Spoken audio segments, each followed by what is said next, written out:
Hey everybody, today is June 29th, 2014, and this is my Wisconsin garden update. This is my first update from here because we've been so busy dealing with the well. Our well froze over the winter due to harsh temperatures. It was 20 degrees below zero Fahrenheit for a few days in a row, and without running the well, it just totally ruined it and froze it underground. So we had it all pulled up and a new well put in. And it took a while to diagnose it and figure out what was going on. And we had a well expert out here, and he said, you need a new well, so we got a new well. And let me show you what that is. Alright, let me give you a quick look at what they did here at our new well. They brought in some heavy machinery. As you can see, the ground is really ripped up here. Some big tread marks from the machinery. And they ripped up our old well, which used to be under the porch there. They pulled it all up and put the new well right there. Give you a look at that. They had to dig 45 feet down, and they put the pump at the bottom of the well, so we can't even hear it. And you can see here the sand is lighter. This is what they dug up from further down. And all of this darker sand here is more of what the topsoil is like here. And I had to cut a bunch of branches off, so you can see there, so they can make their way in here. And I guess they put this tank down there too. The 22-gallon tank for the pressure. And let me give you a quick look at what they did back here.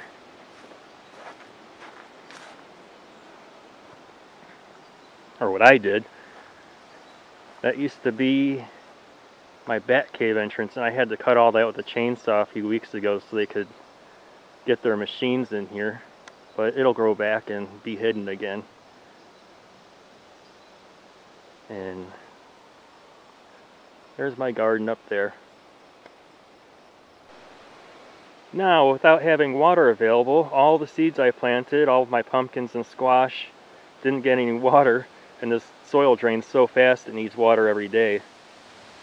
And nothing came up except for right here I have some burpee pumpkin. These are prize winners, and those all came up, and I've pretty much given up on these for the year, so I'm going to space these out a bit. And another thing, I planted about 100 cucumber plants right here, and there's only about 5 left. I'm thinking the deer got them because the string is broken. So I'm going to have to put some stakes around these or something to get them going more and fertilize them. When I was here 3 weeks ago, I put in 18 Hoy tomato plants, and now I have 4 left. And I'm guessing it's because the deer came in here and ate them, because a few are just stems and a few are just gone, period. And they really didn't grow that much. And I'm guessing because the soil drains so fast and there was no water. And this really heats up in the sun and dries out fast, so it needs water every day. Here's one right here.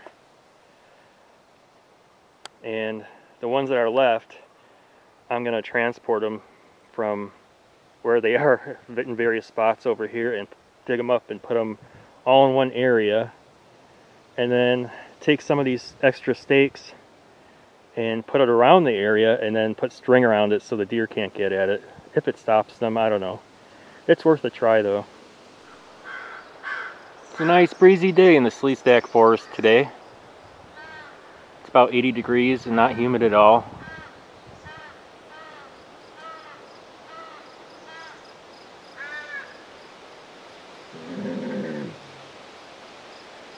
And I'm just going to ignore that, because he's not going to come out in the daylight.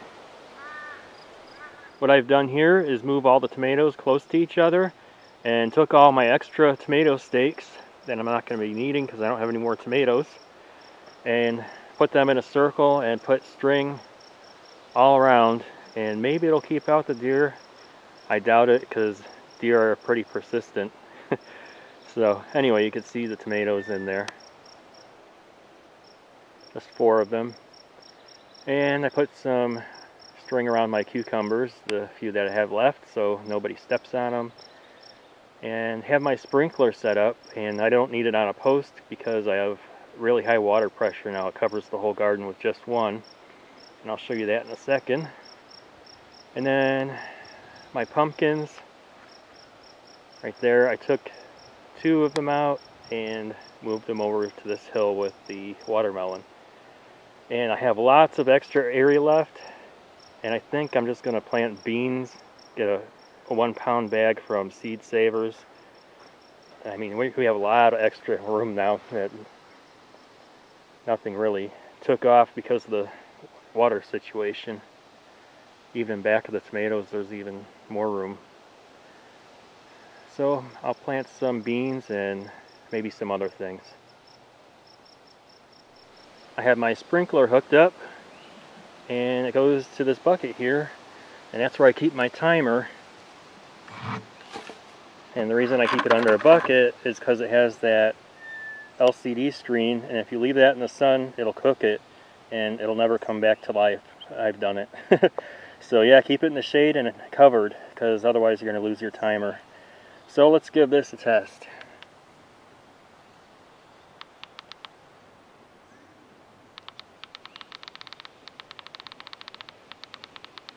Have it go for 2 minutes.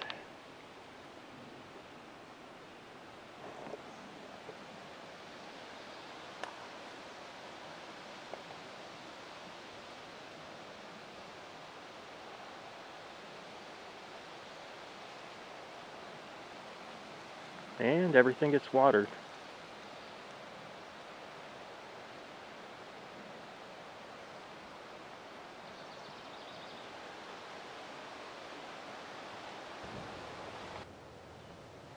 Well, that's all I have for you this time. Until next time, take care everybody.